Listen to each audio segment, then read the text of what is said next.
ان قریب ایک بہت بڑا فتنہ رونما ہوگا۔ حضور نے خبر دی فتنے کی۔ حضرت علی فرماتے اس پر میں نے عرض کیا میں نے عرض کیا مل مخرج منہا یا رسول اللہ، اے اللہ کے رسول اس سے نکلنے کا راستہ کون سا ہوگا؟ دیکھیے یہ لکھا ہوا ایگزٹ، نکلنے کا راستہ، اور عام طور پر آپ نے دیکھا ہوگا بڑے ہالز میں یہ سرخ روشنی ہوتی ہے، اس میں اس کا اہتمام کیا جاتا ہے کہ اگر خدا نخواستہ کوئی حادثہ ہو جائے لوگوں کو معلوم ہو نکلنے کا راستہ کون سا، یہ مخرج ہے۔ حضور نے خبر دی کہ فتنہ ہوگا۔ تو دیکھیے میں ایک بات عرض کیا کرتا ہوں، ذرا توجہ کیجئے، ہمارا حال کیا ہے؟ ہم بڑے ریشنلسٹ قسم کے لوگ ہیں، یہ زمانہ ریشنلزم کا ہے۔ اگر ہم ہوتے تو کیا پوچھتے؟ وہ فتنہ کیا ہوگا، کیوں ہوگا، کہاں سے آئے گا؟ ہمارے سوال یہ ہوتے ہیں، کب آئے گا، کیوں، کہاں، کب، کیسے؟ ان سب کی حیثیت علمی سوالات کی ہے۔ بھائی کب آئے گا ایک علم ہے، کیسے آئے گا علم ہے، کہاں سے آئے گا علم ہے، لیکن اصل جو عملی اعتبار سے اہمیت والی شے ہے، بچاؤ کا راستہ کون سا ہوگا محمد الرسول اللہ، یہ بتائیے ہم۔ مل مخرج منہا یا رسول اللہ، حضرت علی نے یہ نہیں پوچھا فتنہ کیا ہوگا، کہاں سے آئے گا حضور، کیوں آ جائے گا، کب آ جائے گا، نہیں، مل مخرج منہا یا رسول اللہ، اے اللہ کے رسول یہ بتائیے کہ جب وہ فتنہ رونما ہوگا تو نکلنے کا راستہ کون سا ہوگا؟ اس کا جواب ہے، ارشاد فرمایا محمد رسول اللہ نے، کتاب اللہ، اللہ کی کتاب ہے وہ مخرج، یہ کتاب ہے کہ جس کو تھامو گے تو فتنوں سے محفوظ رہو گے۔ اس کے بعد آپ فرماتے ہیں فیہ نبأ ما قبلکم وخبر ما بعدکم وحکم ما بینکم، اس میں تم سے پہلوں کی بھی خبریں موجود ہیں، عاد اور سمود اور قوم نوح اور قوم ہود اور قوم لوط اور قوم صالح اور آل فرعون، یہ کون ہے؟ من قبلکم، تم سے پہلے، وفیہ خبر ما بعدکم، جو کچھ تمہارے بعد ہونے والا ہے اس کی خبریں بھی موجود ہیں، لیکن وہ کیسے ہوں گی؟ وہ بٹوین دی لائنز ہوں گی، وہ بین السطور ہوں گی۔ ان کے لیے انسان کو، آپ کو معلوم ہے کہ عبارت میں سطور ہوتی ہیں اور ایک درمیان میں ہوتا ہے، ان کے کچھ لکھا ہوا نہیں ہوتا۔ You have to read between the lines۔ قرآن میں بعد میں آنے والے حالات بھی درج ہیں، لیکن اس طرح نہیں جیسے کہ پچھلے حالات درج ہیں۔ اس کے لیے ذرا ان ڈیپتھ پونڈرنگ اوور، غور و فکر اور تدبر کی ضرورت ہوگی۔ وَحُکْمُ مَا بَيْنَكُمْ، اور جتنے اختلافات تمہارے اندر پیدا ہوں گے تا قیام قیامت، ان سب کا فیصلہ بھی اس کتاب میں موجود ہے۔ وَهُوَ حَبْلُ اللَّهِ الْمَتِينُ وَهُوَ الذِّكْرُ الْحَكِيمُ، یہی تو ہے، وَهُوَ الصِّرَاطُ الْمُسْتَقِيمُ، سیدھا راستہ، اور کون سا؟ یہی قرآن تو ہے۔ ہر رکعت میں کہتے ہو اهْدِنَا الصِّرَاطَ الْمُسْتَقِيمُ، اور قرآن دیا ہوا ہے اس پر غور نہیں کرتے۔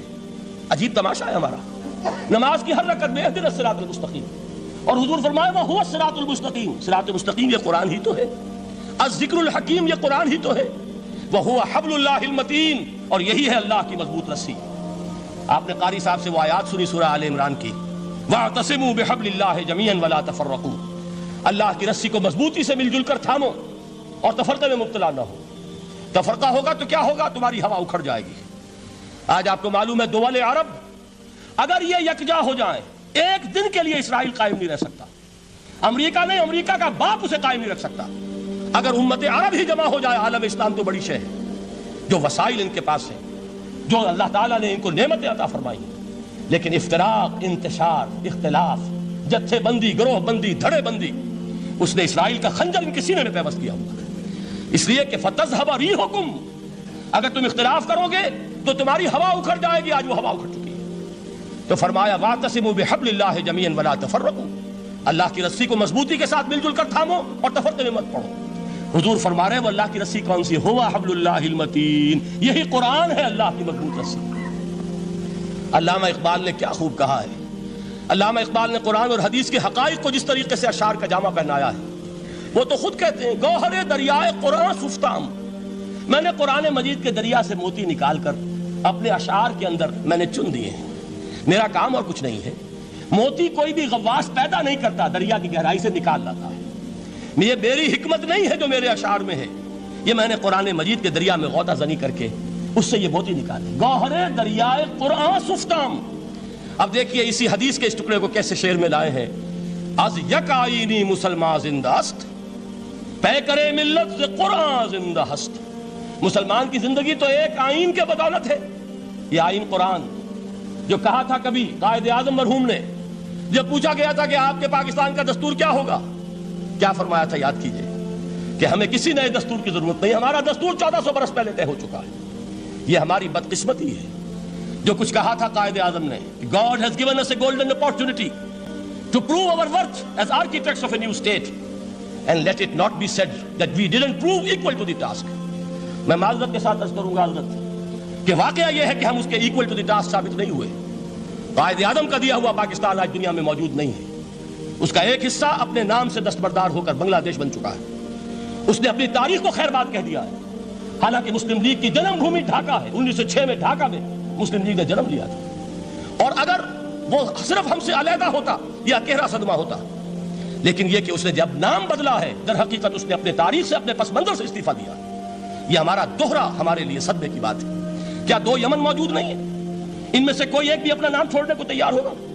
کیا 2 جرمنی دنیا میں موجود نہیں ہیں؟ کوئی ایک بھی ان میں سے اپنا نام چھوڑے گا؟ کیا 2 کوریا نہیں ہیں؟ 2 ویتنام نہیں ہیں؟ تو کیا 2 پاکستان نہیں ہو سکتے تھے؟ ہو سکتے تھے۔ میں یہ کہا کرتا ہوں کہ یہ گہرا صدمہ ہے علیحدگی، اور دوہرا صدمہ ہے، اور اس سے کہیں زیادہ بڑا کہ انہوں نے اپنا نام بدل لیا، اپنی آئیڈینٹی چینج کر دی، انہوں نے وہ نام اپنے ماتھے سے اتار کر خلیج بنگال کے اندر دبو دیا۔ یہ بہت بڑی سزا ہے جو ہمیں ملی ہے۔ کیوں ملی ہے؟ کہ ہم نے 25 برس تک اس قائد جس کو کہا تھا کہ وہ ہمارا آئین ہے، اس کو آئین نہیں بنایا۔ ہم نے دنیا کے سامنے جھولیاں پساری، ہم نے طرح طرح کے نظاموں کو آزمایا، لیکن اس قرآن کی طرف پیش قدمی نہیں کی۔ اللہ تعالیٰ ڈھیل دیتا ہے لیکن سزا بھی بہت سخت ہوتی ہے۔ ان بطش ربک لشدید، وہ ہم پر کوڑا برسا ہے۔ تاریخ انسانی کی عظیم ترین شکستوں میں سے ایک شکست ہے کہ جو ہمارے ماتھے پر کلنگ کے ٹیکے کی طرح موجود ہے۔ اللہ کرے کہ آئندہ یہ تاریخ اپنے آپ کو نہ دہرائے، لیکن میں عرض کر دیتا ہوں آپ سے، جو ہمارے لچھن ہیں، جو ہمارا طرز عمل ہے، جو ہمارے لیل و نہار ہیں، جو ہمارا انداز ہے، اللہ کے دین کا استہزاء اور تمسخر، جس طرح اللہ کے ساتھ مذاق ہم کر رہے ہیں، اس کا شاید اس سے بھی کہیں زیادہ برا نتیجہ نکلے۔ اللہ مجھے اور آپ کو اور ارض مقدس پاکستان کو اس انجام سے بچائے، لیکن اس کے لیے کام کرنا ہوگا۔ صرف کہنے سے بات نہیں بنے گی، کمر کسنی ہوگی، ہمت جو ہے پھر انسان کو اثر نو، ایک نئی تعمیر، ایک عزم، ایک ہاتھ میں قرآن اور ایک میں تلوار لے کر یہ امت پھر دوبارہ میدان میں آئے۔ بہرحال عرض یہ کرنا تھا، اقبال کہتا ہے از یک آئینی مسلمان زندہ است، پے کرے ملت ز قرآن زندہ است، ماں ہما خاک و دل آگاہ اوست، اعتصامش کن کہ حبل اللہ اوست۔ تامو اس کو مضبوطی کے ساتھ، حبل اللہ یہی قرآن ہے۔ یہ یک آئینی اور پیکر قرآن کی زندگی، پیکر ملت کی زندگی جو ہے اس قرآن کی بدولت ہے۔ تو حضور نے کیا فرمایا؟ فتنے سے بچنے کا راستہ کون سا ہے؟ کتاب اللہ فیہ نبأ ما قبلکم وخبر ما بعدکم وحکم ما بینکم وہو الصراط المستقیم وہو حبل اللہ المتین وہو الذکر الحکیم۔ ایک 3 جملے اور سن لیجئے۔ هو الذی لا یشبع منہ العلماء ولا یخلق عن کثرت الرد۔ یہ قرآن وہ شے ہے جس سے اہل علم کبھی سیر نہ ہو سکیں گے۔ ولا تنقضی عجائبہ، اس کے عجائب کبھی ختم نہیں ہوں گے۔ یہ ہیروں کی وہ کان نہیں ہے کہ جو کبھی خالی ہو جائے کہ سارے ہیرے نکل چکے، اب مزید ہیرے نہیں ہیں، نہیں، علم اور حکمت کے ہیرے اور ہدایت اور حکمت کے موتی اس میں سے ابد الآباد تک نکلتے رہیں گے۔ ضرورت صرف کھودنے کی ہے۔ میں نے وہ لفظ استعمال کیا تھا، آج کا قرآن کھودنا ہوگا، آج کی ہدایت اس قرآن سے نکالنی ہوگی۔ قرآن جب نازل ہوا آن دی سرفیس، بالکل ظاہر وہ تھی اس کی ہدایت جو اس دور کے لیے ضروری تھی۔ ہمیشہ کی ہدایت اس کے اندر رکھ دی گئی ہے، اس میں مضمر ہے، اس میں چھپی ہوئی ہے، اس کے لیے تدبر کی ضرورت ہے۔ کتاب انزلناہ الیک مبارک لیدبروا آیاتہ ولیتذکر اولو الالباب۔ لوگ تدبر کریں، اس کی گہرائیوں کے اندر غوطہ زنی کریں۔ لا تنقضی عجائبہ، اس کے عجائب کبھی ختم نہیں ہوں گے۔ ولا یشبع منہ العلماء، اہل علم کبھی اس سے سیر نہیں ہوں گے۔ آپ کو سخت بھوک لگی ہوتی ہے اور کھانا کھانے کی تھوڑی دیر کے بعد اب آپ کا ہاتھ رک جاتا ہے، سیر ہو گئے، بہترین کھانا ہے لیکن نہیں کھا سکتے۔ اگر عام حالات میں وہ آتا تو کبھی نہ چھوڑتے، لیکن اب وہ آپ کا میزبان کہہ رہا کچھ اور لیجیے، تناول فرمائیے ذرا، یہ بھائی نہیں میں اب بھر چکا، یہ آپ کہتے ہیں کہ نہیں؟ حضور فرمایا یہ قرآن وہ شے نہیں ہے جس سے اہل علم کبھی سیر ہو سکے۔ ان کی پیاس بڑھتی چلی جائے گی، ان کے اندر cost of knowledge, search for wisdom بڑھتی چلی جائے گی۔ کبھی بھی انسان یہ محسوس نہیں کرے گا کہ مجھے جو لینا تھا میں لے چکا، بلکہ یہ کہ جیسے جیسے قدم آگے بڑھیں گے تہذیب کے، تمدن کے، علم کے، اتنے ہی قرآن جو ہے وہ آگے بڑھتا چلا جائے گا ہر دور کی رہنمائی کے لیے۔ لا تنقضی عجائبہ ولا یخلق عن کثرت الرد، بار بار کے پڑھنے سے اس پر بوسیدگی طاری نہیں ہوگی۔ دنیا کی اور کتابیں ہیں، ایک دفعہ پڑھ لیں گے، دو دفعہ پڑھ لیں گے، تین دفعہ پڑھ لیں گے، چار دفعہ پڑھ لیں گے، پھر جی نہیں چاہے گا۔ لیکن یہ کتاب وہ ہے، امام شافعی کا میں واقعہ آپ کو سناتا ہوں۔ وہ یہ کہتے ہیں کہ ایک مرتبہ میرے ذہن میں یہ سوال آ گیا کہ اجماع کے لیے بھی قرآن مجید میں کوئی سند ہے، دلیل ہے؟ سب مانتے ہیں کہ اجماع جو ہے سورس ہے قرآن کے اسلامی قانون کی، جس پر کہ امت کا اجماع ہو جائے۔ تو کہتے ہیں میں نے 300 مرتبہ قرآن پڑھا اول سے آخر تک، صرف اس دلیل کی تلاش میں۔ 300 مرتبہ مجھے نہیں ملی، 301ویں مرتبہ جب پڑھ رہا تھا مجھے روشنی مل گئی۔ وہ یبتغی غیر سبیل المومنین کے جو الفاظ آئے ہیں، نولہ ما تولی ونصلہ جہنم، جو کوئی شخص مسلمانوں کے راستے کو چھوڑ کر کوئی اور راستہ اختیار کرے گا ہم اسے اسی کے حوالے کر دیں گے اور جہنم میں پہنچا دیں گے۔ معلوم ہوا مسلمانوں کا جس پر اجماع ہو جائے اس کو بھی ایک سند حاصل ہے۔